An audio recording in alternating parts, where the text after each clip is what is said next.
most won. The record breaker. Rhubarb and Royan. The all-time great. All of these famous stories that make sports history on the big moment. Sam Snead, the man with the perfect swing, is one of the world's truly great golfers. He's won almost every major tournament except one, the U.S. Open. He's been trying to win that title for 20 years. Oh, he's come close, too. Why, one year on the final hole, all Sam needed was...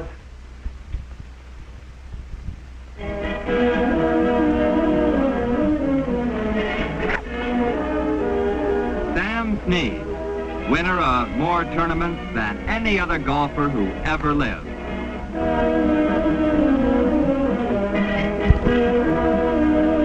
The British Open, the Masters 3 times, the PGA twice, the Palm Beach round robin 5 times. But there's one tournament that Sam Snead just can't win. The one that counts the most, the United States Open. It has frustrated him throughout his career.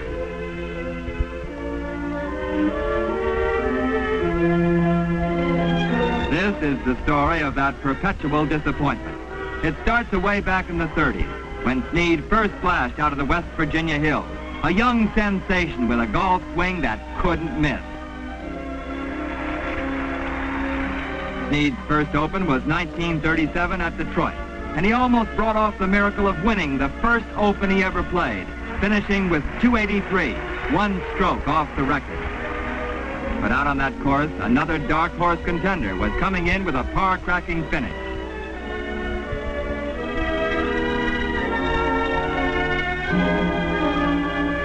Ralph Gouldall, a player who so often had tasted disappointment himself, finished with a record-breaking 281, thwarting Snead's remarkable bid for the title. 2 years later at Philadelphia, everybody thought Snead was ready for his first Open victory.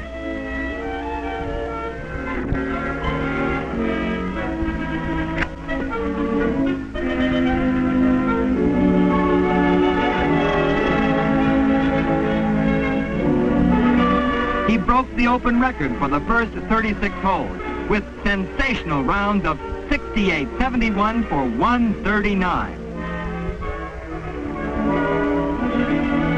But then he tapered off slightly on the 3rd round as Bulla, Nelson, Shute, Wood, and Bud Ward all made terrific challenges. However, on the final tee, Snead needed only a safe par 5 for the title, but he didn't know it. Sam thought the other contenders were closer than they were, so he pressed his drive and hooked it into the rough.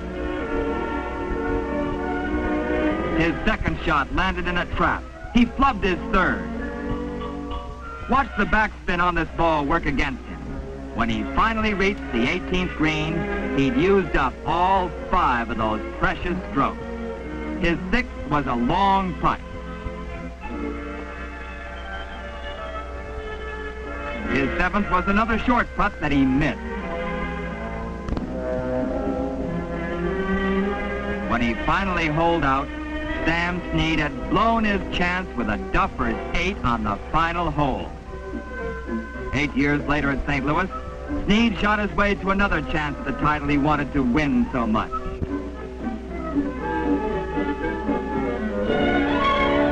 Sinking this putt on the last hole, he tied for the championship with a final score of 282. That meant a playoff with Lou Worsham.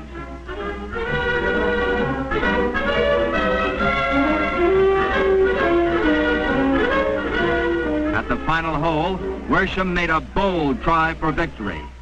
His ball hit the cup and bounced out. The balls lay almost the same distance from the cup. They had to measure to see who was away. Snead putted first. He missed the 30-inch putt. The Open jinx had held. The title went to Worsham. That was the closest Snead has come to winning the Open since 1939. But Sam is still following his rainbow, and I certainly hope he soon comes to the end of it and finds that open crown.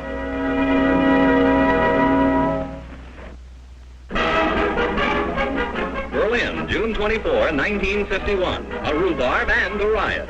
Sugar Ray Robinson, the great Harlem fighter, was taking on Gerhard Hecht in a charity match with Robinson's wife at ringside.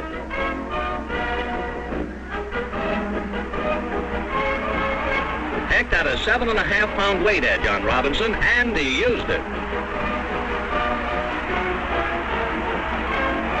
The crowd rooted for the local boy, but he was obviously outclassed. Sugar Ray started a punch. Hecht twisted away, and oh, that German's aching back. The crowd became angry. The German's handlers yelled foul. The referee was confused and awarded Hecht a minute's rest.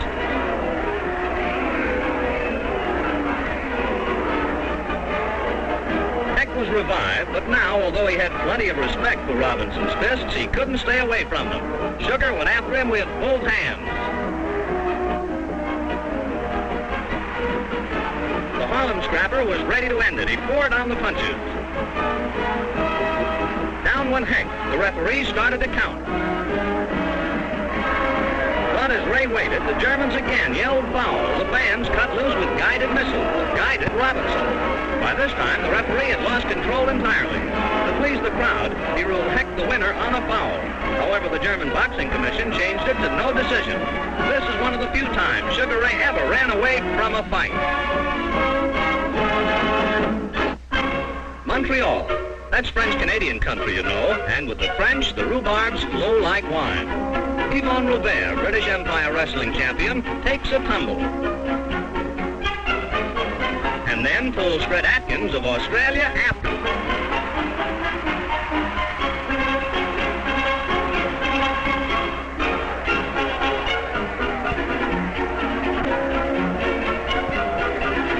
Now the match is right at lap of the band, and they ask nothing better. Maybe these wrestlers will be more careful to stay in the ring after this. They're a lot safer there. This Atkins is a tough customer. He's got too much energy to spend it all on Robert. He takes on the referee, too. Call out the Marines. And here comes help. We don't know who the bouncer is. Think he's on the side of law. Even need anybody to hold his coat.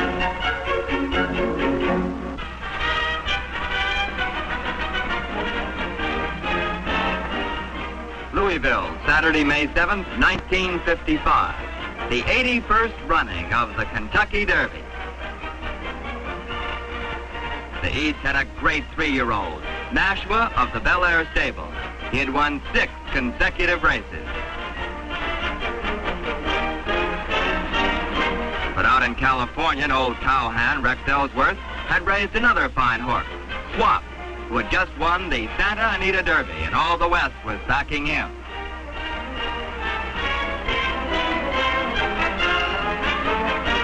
The starter was ready to go, and they're off. 10 horses surged out of the gate, but the crowd was watching only 2, Swap and Nashua.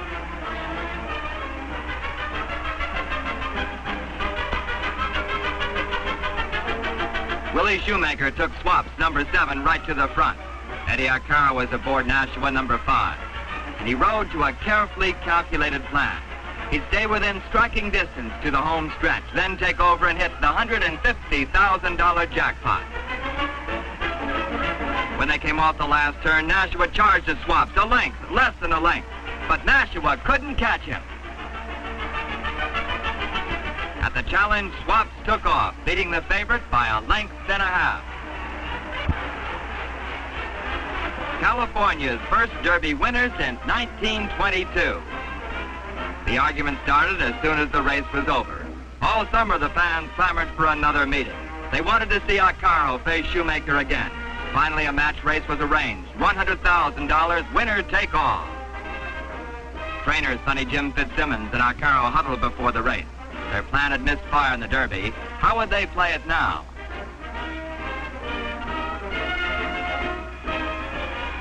Here's the answer. With the first sound of the bell, Arcaro on the inside laid the whip on Nashua and beat Swaps out of the gate. This time he was going to do the front running.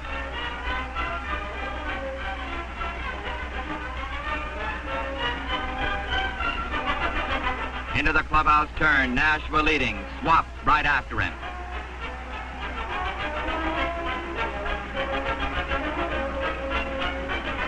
Then down the backstretch, Swap slowly, oh so slowly closed in until his head was level with Nashua's shoulder.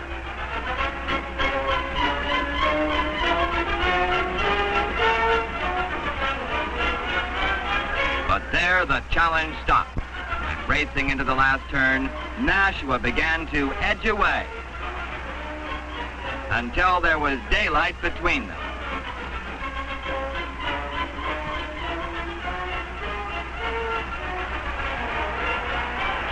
This time, Swap had to take Nashua's dust. He was a beaten horse in the stretch.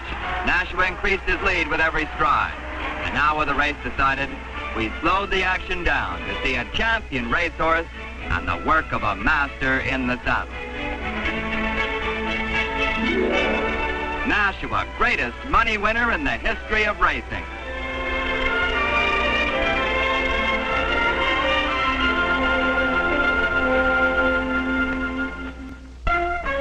They call him, well, he doesn't like the nickname, but whatever they call him, he's a wonder. There rose up in Philadelphia a few years ago the most remarkable high school basketball player ever seen. You know him, of course, Wilt Chamberlain. He was nearly 7 feet tall, then skinny as a rail, and a Philadelphia sports writer, Jack Ryan, dubbed him Wilt the Stilt. He was a natural comedian, even kidding his coach in those days. With his extraordinary height, he could do things beyond the reach of the ordinary player.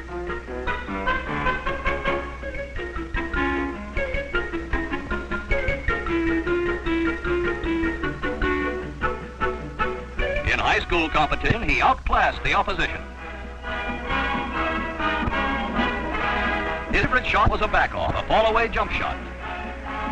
And, of course, under the basket, he was unstoppable. Every basketball-minded college in the country wanted Wilt Chamberlain, but he finally elected the University of Kansas. As a college player, he became more serious. He rarely exercised his bent for comedy.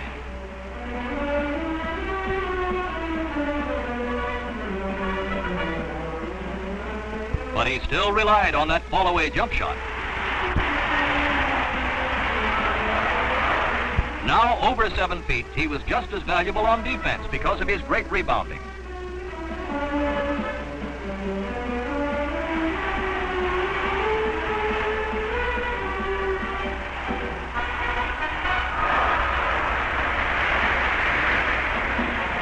He had outclassed schoolboy opponents. He was a terror in college, and the Philadelphia Warriors signed him for the big league, the NBA.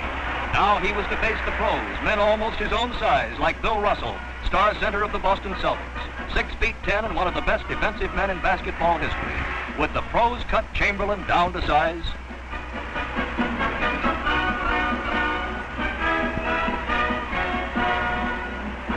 Even the pros couldn't stop that back-off shot. Russell was pretty good at those tap-ins, too. Wilt Chamberlain set a league record, 2,707 points, which he's already broken, and was named most valuable player in the NBA his first year. He hates that nickname of Stilt now, but call him what you will, he's the most amazing basketball player of all time. There wasn't a spark of excitement until the game ended. Then, bedlam. The Polo Grounds, New York, home of the old Giants, and a shrine to such legendary figures as John McGraw, Christy Mathewson, and other old-timers. And in later years to stars like Bill Terry, who hit 401 in 1930. Bellotte, who hit 511 home runs, the all-time high in the National League. And Carl Hubble. Who can forget Hubble's feat in these Polo Grounds in the 1934 All-Star Game when he fanned the American League's murderer's row? Down went Ruth. Lou Gehrig.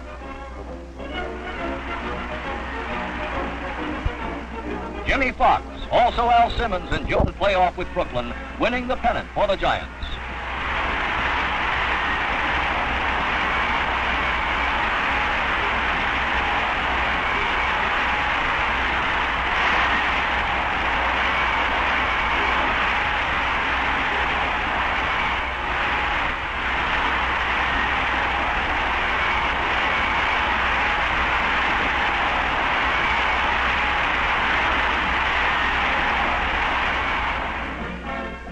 Vic Wirtz hit what looked like the game-winning drive in the first game of the 1954 World Series. And Willie Mays made the game-saving catch that sent the Giants on to a 4-game sweep over Cleveland. Just 3 years later, the Giants stunned New York by their move to San Francisco. Mrs. John McGraw came to say a last goodbye. The Giants ran out on that historic diamond for the last time. It was more like a funeral than a ball game. Pittsburgh won the dull contest 9-1. There wasn't a spark of excitement until the last out. Then bedlam broke loose. The fans poured out of the stands as if at a prearranged signal. The Giants fled as if pursued by demons.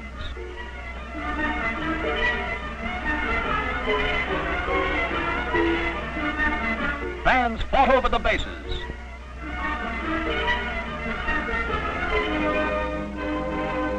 They scooped up bits of that hallowed ground. And long after the game ended, they stood massed in front of the clubhouse, pleading for another miracle at Coogan's Bluff. But the Giants would never again play in the Polo Ground. The end of the trail for one of the most storied baseball parks in the land, where the now staid Los Angeles Dodgers once earned such nicknames as the Daffy Dodgers and Dem Bums. Here is where the Dodger legends were born. In exciting series, standing room was at a premium. Those who got seats were usually real characters.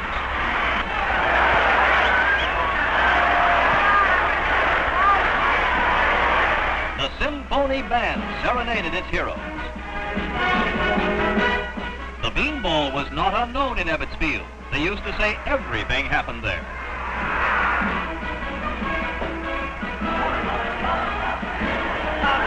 The rhubarb flourished in its soil. But great feats were performed too. Duke Snyder hit many a big home run. Here's one that helped the Dodgers pull out a pennant that looked lost only a few days before the season ended.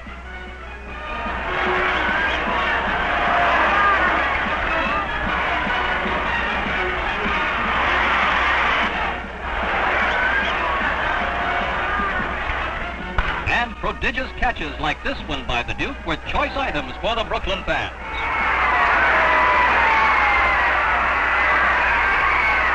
Of course, the fondest memories are the pennants the Brooks won. This was one of the most exciting. It was not clinched until the final out of the final game of the season. It was the last they won in Brooklyn.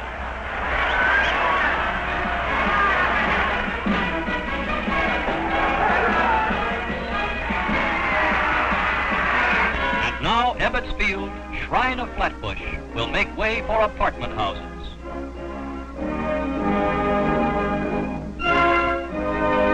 The old ballpark, standing for nearly half a century, comes to the end of the trail.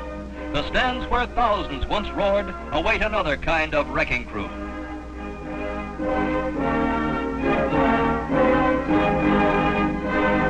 Home plate is dug up to find a niche in the Baseball Hall of Fame at Cooperstown. At the sad ceremony, Roy Campanella is surrounded by old Dodger players Tommy Holmes, Ralph Branca, and Carl Erskine. They watch stoically for the demolition of their old playground. Now it's play ball again, but not the sort Dodger fans cheer.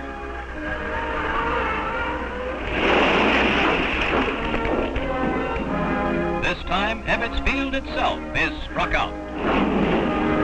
They have just 2 wheels, but they certainly do get around. The motorcycle, a highly useful vehicle for couriers in peace or war, as well as a gay steed for pleasure outings. But there's something about this machine that makes it an invitation to danger for its riders.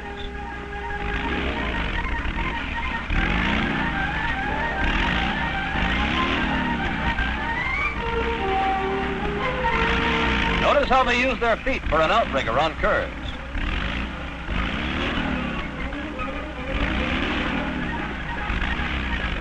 When they used to race on the beaches at Daytona, Florida, there was a thrill a minute and crack-ups were common.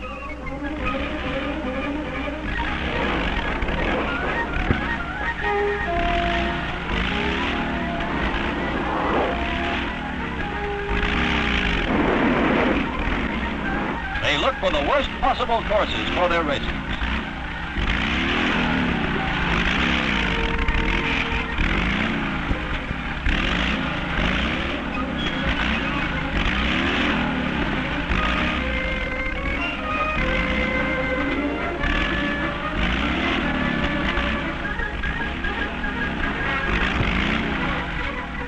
add spikes to their tires, and they're ready to go on another flirtation with suicide, racing on ice.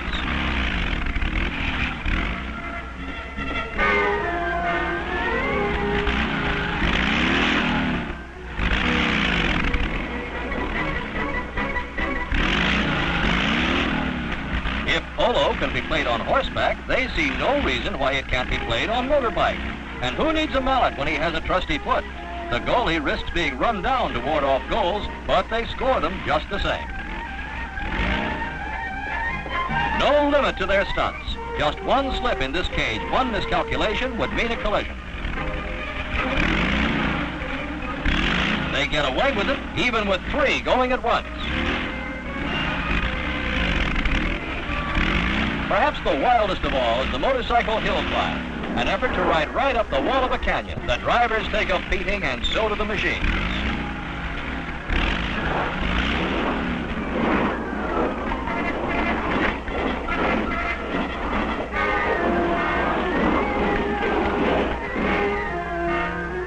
And sometimes the machines appear to resent being subjected to such treatment. This one turns right around in search of revenge. Look out below! Dallas, Texas, January 1st, 1954, the Cotton Bowl.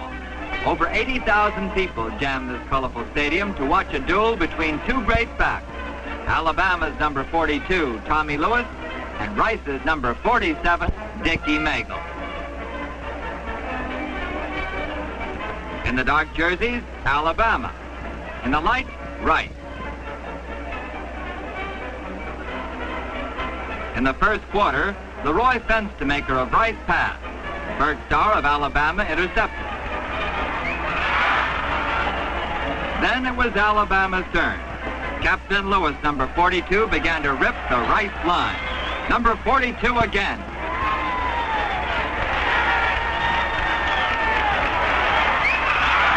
And Tommy Lewis once more for an Alabama touchdown.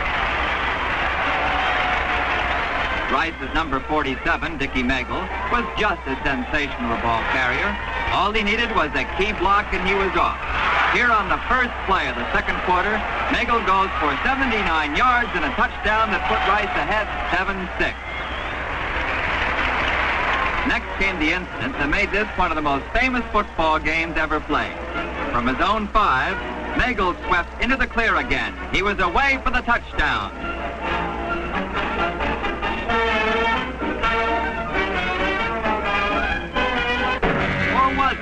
From nowhere came a tackler, and Magle was spilled near midfield. That same number 42, Alabama's captain, Tommy Lewis, had jumped off the bench and stopped the Rice Comet. Lewis had obeyed an impulse without even realizing what he was doing. It happened so fast you probably didn't see it. Watch now. There goes Magle. Here comes Lewis off the bench. And the tackle.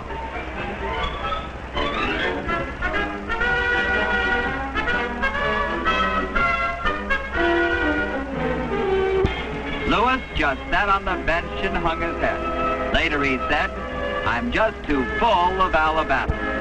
But his act wasn't unprecedented. A Navy substitute had done the same thing against Great Lakes in 1918. That time a touchdown was awarded to Great Lakes, and the same decision was made in this game. A 95-yard touchdown run for Magle. Could any Alabama player have stopped Magle? We'll let you answer the question yourself. Number 47 broke loose again and again as Rice beat Alabama 12th man and all 28-6.